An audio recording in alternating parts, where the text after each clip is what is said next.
नमस्कार नमस्कार नमस्कार दोस्तों, मैं Nikhilesh Jain Hindi ChessBase India channel पर आप सभी का हार्दिक अभिनंदन करता हूं। दोस्तों, फीडे विश्व कप में भारत के विदित गुजराती शानदार जीत के साथ जो है 5वें दौर पर पहुंच गए हैं। मतलब अंतिम 16 खिलाड़ियों में, या ऐसे कहें कि प्री क्वार्टर फाइनल स्टेज में जो है उन्होंने प्रवेश कर लिया है।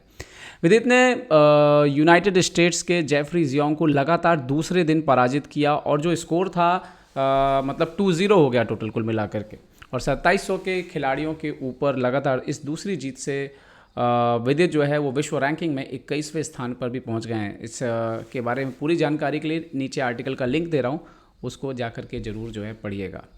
तो विदित खैर आगे बढ़ गए, लेकिन भारत के 2 खिलाड़ी पेंटाला हरिकृष्णा और प्रज्ञानंदा का सफ़र जो है वो चौथे दौर के साथ ही समापन उसका हो गया। तो अब विदित अकेले खिलाड़ी बचे हैं। किससे मुकाबला खेलेंगे ये आज के टाई ब्रेक मुकाबले के बाद जो है वो तय होगा। हो सकता है कि अब्दुसत्तरोव से मुकाबला उनका जो है पड़ जाए। खैर एनीवे, हम बात करते हैं इस मुकाबले की। इस मुकाबले में ऐसा क्या हुआ कि विदित ने जो है एक और बेहतरीन जीत दर्ज की। शुरुआत की यहाँ पर D4 के साथ विदित ने सफ़ेद मोहरों से खेल रहे थे। काले मोहरों से जो है पहले दिन ऑलरेडी जो है विदित जीत चुके थे। तो सफ़ेद मोहरों से शुरुआत हुई यहाँ पर D4 से। D6 खेला यहाँ पर जेफरी ने। विदित ने खेला नाइट F3, नाइट F6, और यहाँ पर जेफरी खेलते हैं, सॉरी विदित खेलते हैं C4, तो जेफरी खेलते हैं G6। मतलब किंग्स इंडियन अटैक यहाँ पर जेफरी ने जो है अपनाया, क्योंकि काले मोहरों से खेल रहे थे और सख्त जीत की ज़रूरत थी, तो उनको कुछ ना कुछ तो यहाँ पर स्टाइल जो है वो अपनाना था। लेकिन यहाँ पर आप विदित से सीख सकते हैं कि अगर इस तरह के मुकाबले में आपको किसी मैच को होल्ड करना हो, संभल कर खेलना हो, तो यहाँ पर किस वेरिएशन को आप चुन सकते हैं। विदित ने चुना G3 वेरिएशन। फियांचेटो वेरिएशन में किंग्स इंडियन पे जो ब्लैक का अटैक होता है उसको विदित ने कभी आने ही नहीं दिया। Okay, bishop G7, bishop G2, bishop F5 variation यहाँ पे खेला। देखो अधिकतर यहाँ पर कास्लिंग, नाइट BD7, ये C6, ये मेन लाइन है। सो बिशप F5 एक वैसे भी जो है कम खेले जाने वाली लाइन है। बिशप F5 यहाँ पर अपने बिशप को पहले से ही बाहर निकाल लिया जेफरी ने। सो विदित ने खेला क्वीन B3। जब आपका बिशप बाहर आएगा तो B7 का पॉन जो है वो कमज़ोर होगा डेफिनेटली। तो यहाँ पर क्वीन C8 खेलना पड़ा जेफरी को, और अब अगली चाल विदित खेलते हैं नाइट C3। तो मोहरे जो है वो लगातार खेल में बाहर आते हुए, जेफरी ने खेला C6। ओके, नाउ यहाँ पर कैसलिंग दोनों साइड ने कैसल किया, और विदित खेलते हैं रुक E1। आइडिया बिल्कुल सीधा है, इस पॉन को सेंटर पे ले जाएंगे और सेंटर को अपने जो है बहुत मजबूत हम कर लेंगे। ओके, यहाँ पर जेफरी खेलते हैं बिशप G4। ओके, विदित अपने प्लान को कंटिन्यू करते हैं और E4 खेलते हैं यहाँ पर, और bishop into F3, bishop into F3। Actually में जैसे ये वेरिएशन बोर्ड पर आया था ये क्लियर हो गया था कि ये मैच में विदित को कोई परेशानी जो है वो नहीं जाने वाली है। मतलब इस लिहाज से कि काले को इस मैच में जीत चाहिए है। विदित का स्ट्रक्चर ऑलरेडी बिल्कुल सॉलिड हो चुका था, मजबूत हो चुका था, सारे मोहरे खेल रहे थे, और इस खेल की ये 11वीं 12वीं चाल में क्लियर हो गया था कि कोई समस्या इस मैच में विदित को आती नहीं दिख रही है। ओके, जेफरी ने E5 खेला, और अब देखिए विदित जो है जानते हैं कि उनको तो ड्रॉ चाहिए है वैसे भी, और कम से कम ड्रॉ चाहिए, पोजीशन ऑलरेडी अच्छी है, तो उन्होंने यहाँ पर कोई कॉम्प्लिकेशन करने का मौका नहीं दिया, कोई सेंटर पर टेंशन बढ़ाने का मौका नहीं दिया। उन्होंने यहाँ पर एक्सचेंज कर दिया D into E5, D into E5, और विदित यहाँ पर खेलते हैं C5। अब ये जो C5 मूव था ये अगर आप डाटाबेस चेक करेंगे तो ये एक नॉवेल्टी है। मतलब इससे पहले इस पोजीशन पे एक ही गेम हुआ था, लेकिन C5 जो है वो किसी ने नहीं खेला था।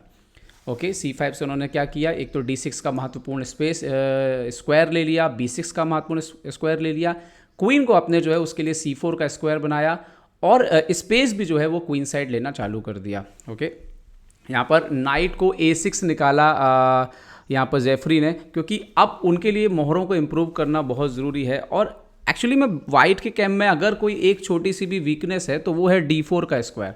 तो ये जो है ये नाइट के जरिए C7 D6 से D4 के स्क्वायर को कवर करना चाहते थे। तो इस D4 के स्क्वायर को कवर करने के लिए उनके पास जो है उनको वक्त चाहिए था, लेकिन वक्त जो है यहाँ पे विदित नहीं दे उनके पास। उन्होंने बिशप E3 खेला, विदित तुरंत ही उस स्क्वायर को जो है पूरी तरह से नियंत्रण में लेना शुरू कर दिया। नाइट C7 खेला जेफरी ने, सो रुक के D1, ओपन फाइल में रुक भी आ गया, D4 भी एक बार और कवर हो गया, नाइट E6 आए, बट नाउ यहाँ पर विदित खेलते हैं क्वीन C4। अब ये जो क्वीन C4 मूव है ये कई मायनों में जो है स्पेशल है। नंबर 1, आपने सपोर्ट दिया E4 के एक पॉन को, मतलब ज़रूरत आने पे नाइट जो है फ्री होकर पीछे जा सकता है। एक और बात कि अब ज़रूरत पड़ने पे आप B4 करके C5 के पॉन को सपोर्ट कर सकते हैं, और ये बिशप भी कभी हटेगा तो E4 का जो अल्टीमेटली जो प्रेशर है वो यहाँ पर कम जो है होता है। और एक और बात है कि अब जरूरत पड़ेगी तो क्वीन, अगर जरूरत पड़ेगी तो क्वीन E3 के E2 के जरिए जो है किंग साइड जाने के लिए भी जो तैयार रहेगा, तो एक रास्ता भी बनेगा। तो एक मल्टीपर्पज़ मूव क्वीन C4 खेला यहाँ पे विदित ने। जेफरी खेलते हैं H5, क्योंकि ज़्यादा कुछ है नहीं उनके पास। अगर जीतना है आपको इस तरह के मुकाबले में जहाँ पर आपके पास स्पेस भी नहीं है, कोई बहुत अच्छी पोजीशन भी नहीं दिख रही है, तो कुछ इसी तरह के जो है मूव्स जो है उनको खेलने पड़ेंगे किंग साइड आक्रमण करने को यहाँ पर दिखाते हुए। विदित ने नाइट E2 खेला और D4 के स्क्वायर को एकदम कॉन्क्रीट कर दिया, एकदम मजबूत कर दिया। यहाँ पर रुक लेकर के आए D8 पर, तो विदित को वैसे भी कोई एक्सचेंज में कोई परहेज तो था नहीं। विदित ने पहले चुपचाप खेला बिशप G2, ताकि बिशप को जो है वो सही स्क्वायर पर ले जाया जा सके और ज़रूरत पड़ने पर अब F4 की तैयारी भी की जा सके। मतलब ऐसा नहीं कि सिर्फ आराम से खेलना है, मौका मिलेगा तो यहाँ पर आक्रमण भी करने के लिए तैयार हैं।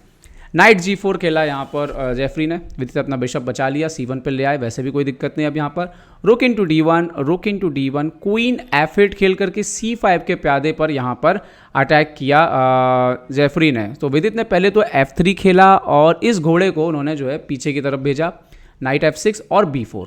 तो अब यहाँ पर एक बार फिर से अगर आप पोजीशन देखोगे तो विदित का पोजीशन ऑलरेडी बहुत स्ट्रांग हो चुका है, कोई समस्या नहीं है, कोई वीकनेस नहीं है और बोर्ड पर पूरी तरह से अच्छा कंट्रोल है। इवन जो बोर्ड का एकमात्र ओपन फाइल है D फाइल पर भी यहाँ पर विदित का कंट्रोल है।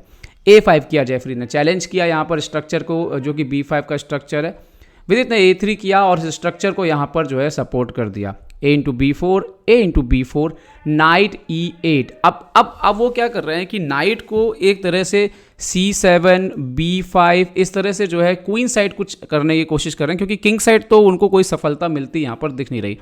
और अब ये मूवमेंट था कि अब विदित ने डिसाइड किया कि ठीक है, सब कुछ ठीक है, अब मैं भी आक्रमण के लिए जा सकता हूँ। विदित ने यहाँ पर खेला F4 और चुनौती दी यहाँ पर जो सेंटर है यहाँ पर ब्लैक का, उसको चुनौती दी। यहाँ पर EF4 मार के खेल सकते थे, EF4 GF4, लेकिन इसमें भी वाइट को बहुत अच्छा सेंटर मिल जाएगा और उसके पास डबल बिशप है, तो पोजीशन जितना ओपन होगी दरअसल विदित को यहाँ पर फायदा ही होने वाला था। तो यहाँ पर जेफरी ने क्वीन E7 खेला, उन्होंने ऐसा कुछ नहीं किया। तो अब विदित खेलते हैं यहाँ पर बिशप H3, जो E6 पे। अब विदित का टारगेट क्या है कि अब कुछ नहीं करना है, सिंपल यहाँ पर एक्सचेंजेस होंगे बिशप इंटू एंड ये स्ट्रक्चर जो है उसको डैमेज कर दिया जाए। तो नाइट 8 C7 खेला यहाँ पर जेफरी ने, सपोर्ट किया E6 के नाइट को। और अब विदित खेलते हैं F5, ओके, GF5, और यहाँ पर विदित खेलते हैं बिशप F5। अब ये क्या है, बिशप F5 के आने से हमेशा के लिए जो है किंग साइड पर जो है एक स्थिति जो है वो कमज़ोर हो गई यहाँ पर। और अब आने वाली चालें देखिए, नाइट B5 आते हैं। तो जेफरी क्या कोशिश कर रहे हैं कि कहीं से भी वो क्वीन साइड कुछ तो क्रिएट कर सकें, नाइट ऊपर लाने की कोशिश। लेकिन विदित ये सारी चीज़ों को समझ रहे थे, उन्होंने यहाँ पर किया बिशप B2 चुपचाप। अपोनेंट ने खेला बिशप F6। अब बिशप F6 मतलब कि फ्यूचर में इसकी भी तैयारी रहेगी, H4 वगैरह की भी तैयारी रहेगी। और यहाँ पर विदित खेलते हैं मूव क्वीन B3। अब ये जो मूव है ये इंपॉर्टेंट मूव है, क्योंकि दरअसल विदित का प्लान है अब क्वीन F3 से इनके किंग साइड पर अटैक करना। नाइट E4 खेला यहाँ पर जेफरी ने, ज़्यादा उनके पास ऑप्शन नहीं थे। विदित ने नाइट इंटू D4 मारा और यहाँ पर नाइट इंटू D4 मार के खेल सकते हैं वो जेफरी, लेकिन उन्होंने जानबूझ के ED4 मारा, क्योंकि एक बार फिर से वही बात कि क्योंकि उनको जीत चाहिए है, जीत के अलावा उनको कोई फ़ायदा होगा नहीं ड्रॉ करने से।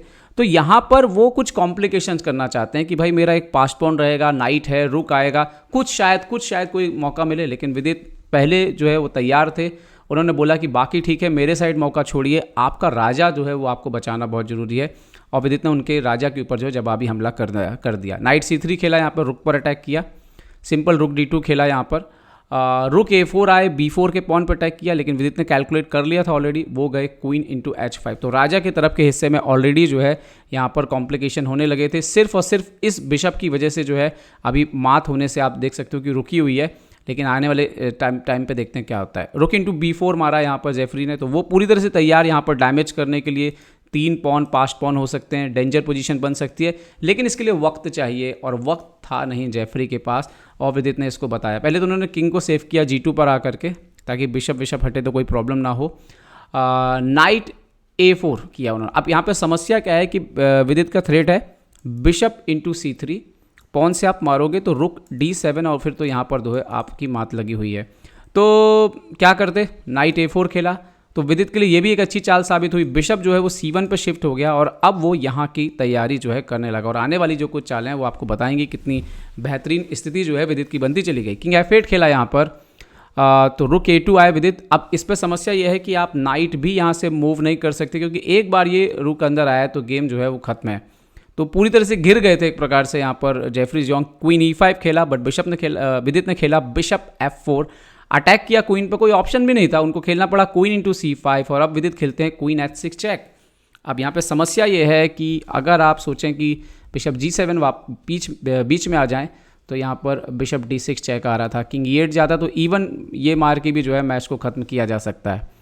खैर मैच में क्या हुआ, मैच में किंग E7 खेला यहाँ पर जेफरी ने। सो अब विदित की अगली चाल आती है, पोजीशन को पूरी तरह से ब्लास्ट करते हुए, ओपन करते हुए E5।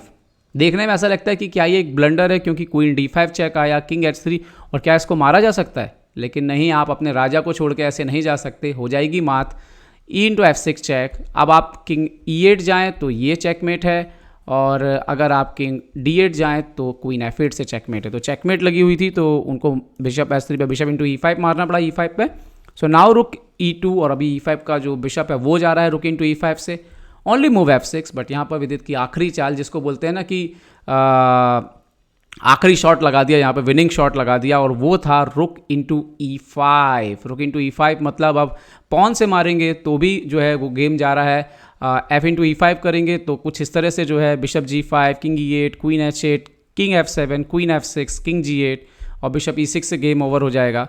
और अगर क्वीन E5 मारते हैं तो भी तो गेम जो है ये ख़त्म ही है इस पोजीशन के बाद। तो एक शानदार जीत विदित गुजराती की। इस जीत के साथ विदित जो है 5वें दौर में धमाके के साथ पहुंच गए हैं। उम्मीद करते हैं कि विदित इस विश्व कप में काफ़ी आगे जा सकते हैं। मुझे तो साफ दिख रहा है कि टॉप 8 और टॉप 4 तक का जो रास्ता है विदित तय कर सकते हैं, और वहां तक अगर पहुंचेंगे तो बहुत जो है बहुत बड़ा उनके लिए, कैरियर के लिए भी ब्रेक होगा, बहुत बड़ी सफलता भी होगी। उम्मीद करते हैं ये जो विश्व कप है उनके लिए यूं ही चलता रहे। उम्मीद करता हूं दोस्तों वीडियो आपको पसंद आया होगा। पसंद आया तो लाइक, शेयर और सब्सक्राइब करना ना भूलें। देखते रहिए चेसबेस इंडिया।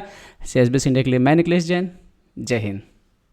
तो उम्मीद है आपको हमारे वीडियो पसंद आए होंगे। अपने सुझाव हमें जरूर दें, और याद रखें शतरंज की हर छोटी बड़ी खबर के लिए जुड़े रहें चेसबेस इंडिया चैनल से। जी हाँ, चाहे वो खिलाड़ियों के इंटरव्यू या फिर वो खेल का विश्लेषण, चेसबेस इंडिया हमेशा आपके लिए खबरें लाएगा सबसे तेज, सबसे जल्दी। सब्सक्राइब करें हिंदी चेसबेस इंडिया चैनल को। अगर आप यूट्यूब पर देख रहे हैं तो सब्सक्राइब करें, और साथ ही साथ बेल आइकॉन दबाना ना भूलें दोस्तों, क्योंकि इसी से मिलेंगे आपको सारे नोटिफिकेशन। फेसबुक पर देख रहे हैं तो जरूर लाइक और शेयर करना ना भूलें।